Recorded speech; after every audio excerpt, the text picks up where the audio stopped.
British Prime Minister David Cameron has announced plans to hold an emergency session of Parliament Wednesday to discuss the growing phone hacking scandal that's threatened Rupert Murdoch's media empire and rocked the British government.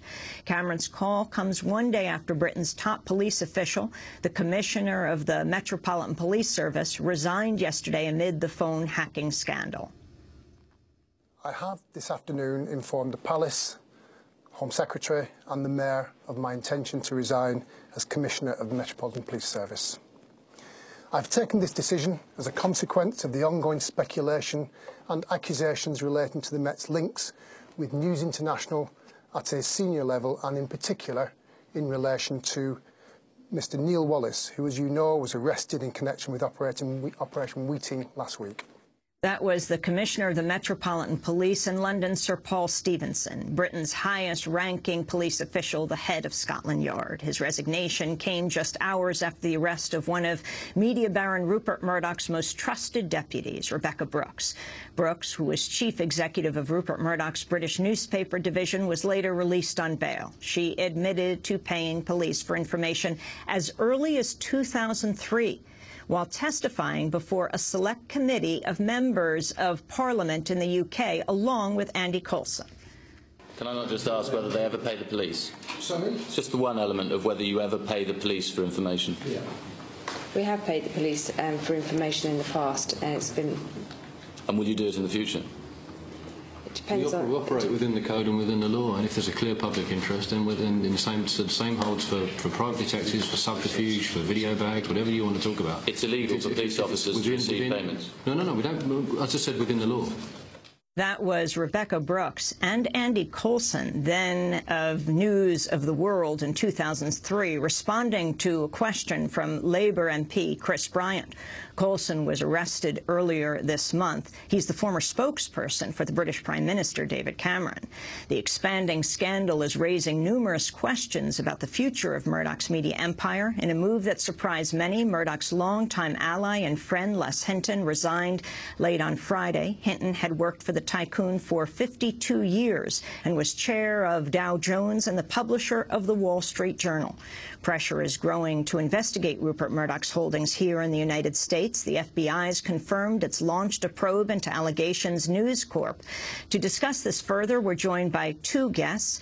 From the newsroom of The Guardian newspaper, which broke the story, Ian Katz, the paper's deputy editor. And in Washington, D.C., Sarah Smith, the Washington correspondent for Channel 4 News in Britain. Let's go to Ian Katz first. The significance of all of the developments over the weekend. The latest, the resignation of the head of Scotland Yard, and before that, Rebekah Brooks being arrested and then released. Ian Katz, welcome.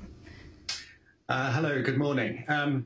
Well, the most significant thing, without a doubt, over the weekend was the resignation of Britain's top policeman, Paul Stephenson.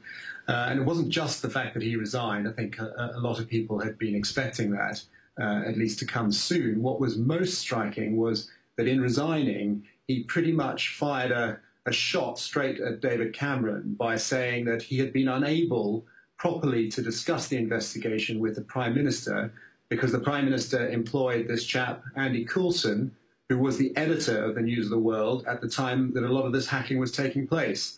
He also pointed out that the chap who he had hired, that's Paul Stephenson, this gets confusing, he'd hired a chap called Neil Wallace, who was the deputy editor of the News of the World. That's one of the things that he got in trouble for.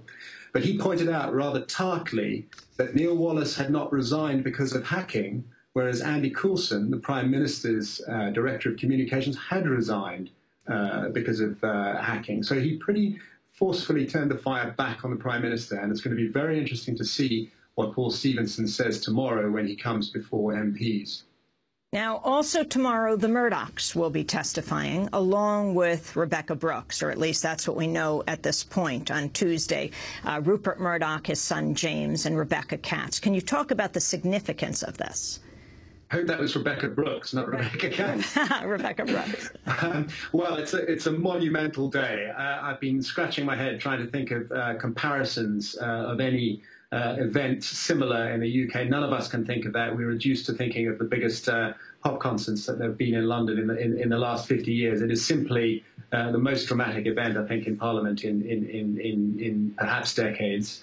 We're going to see Rupert Murdoch, his son Rebecca. It's just been confirmed, I think, that Rebecca will go in front of the committee, despite the fact that she was arrested, as you reported earlier yesterday.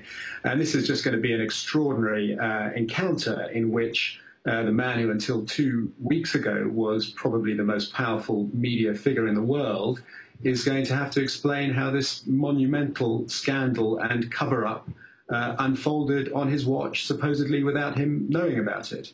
And I think we can expect there would have to be pretty extraordinary performances for both Rupert Murdoch and James Murdoch to emerge unscathed by the end of it. Rebecca Brooks, of course, has already resigned, so it's not a question of how it will impact her future. But one really key question about her performance tomorrow is how much will she say about her relationship with the Prime Minister, David Cameron. The government has admitted on Friday that the Prime Minister had a number of meetings with Rebecca Brooks over the course of the last year, 2 of them at Chequers, his official residence, and 2 of them over one Christmas week last Christmas in their constituency. But a lot of people believe they had a lot more contact than that.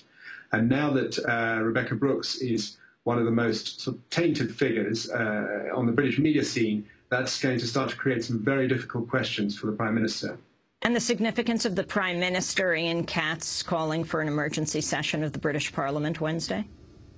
Well, I think that's terribly significant because it gives you an indication of the way in which this scandal is really increasingly lapping at the doors of Downing Street. I think a lot of people, when we began reporting this story 2 years ago, thought it was a kind of internecine media spat, and maybe it spilled over a little into the issue of press regulation. But what you saw with the resignation of Paul Stevenson yesterday is this goes right to the heart of other institutions like the police. And inch by inch, this is now closing in on Downing Street. I think David Cameron realised that if he didn't come and give a statement to the House on Wednesday, probably the opposition would have demanded that Parliament be recalled. And the real question is he going to submit to a grilling as well as just giving a statement? We're going to break and then come back within 60 seconds. Please stay with us. We're talking to Ian Katz. He's deputy editor of The Guardian newspaper, which broke the story. And we want to talk about the history of this story, because The Guardian has been reporting on it not just for a few weeks, but for years. We'll also be joined by Sarah Smith of Channel 4 in Washington, D.C. That's Channel 4 News, based in Britain. Stay with us.